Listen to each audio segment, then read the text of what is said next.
When the federal government purchased the Trans Mountain Pipeline earlier this year, the hope was to get Alberta oil to Tidewater. But as we know, that project has now stalled. So Premier Rachel Notley trying something a little bit different.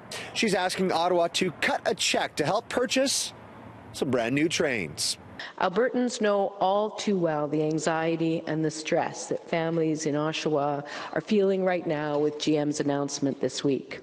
Alberta's oil continues to be dragged down by its lack of market access, to the tune of a $40 price differential with its U.S. counterpart.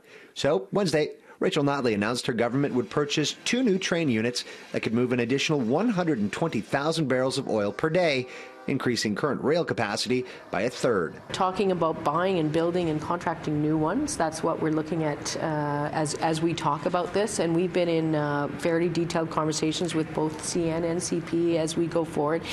And perhaps no surprise, she made the announcement at a luncheon in Ottawa, calling on the feds to put their money where their mouth is in supporting the energy industry. We actually offered them a number of different options for them to participate and to support the government of Alberta as we do this work.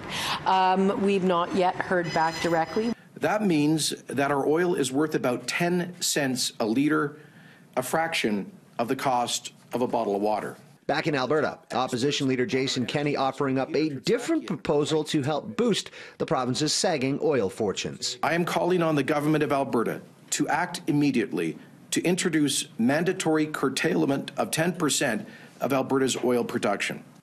Kenney says most industry reps he spoke to support government tightening the taps to the tune of 400,000 barrels per day total, which he believes will cut the $40 price differential in half and act much quicker than the Premier's proposal.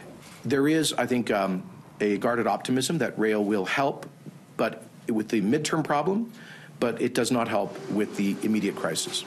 Meanwhile, energy leaders say they welcome any action. You know, when you look at the curtailment issue, we view that as a matter of last resort, and it's certainly not one that's looked upon favorably from an industry perspective. More importantly, what we'd like to see is the governments, both federally and provincially, commit to supporting our industry through increased capacity and good policy that attracts investment. Notley has previously said a production curtailment could be considered and added Wednesday that all options are on the table. As for the rail cars, the Premier hopes to have a deal in place by year's end with or without the help of the feds. In Edmonton, Cordy Terrio, City News.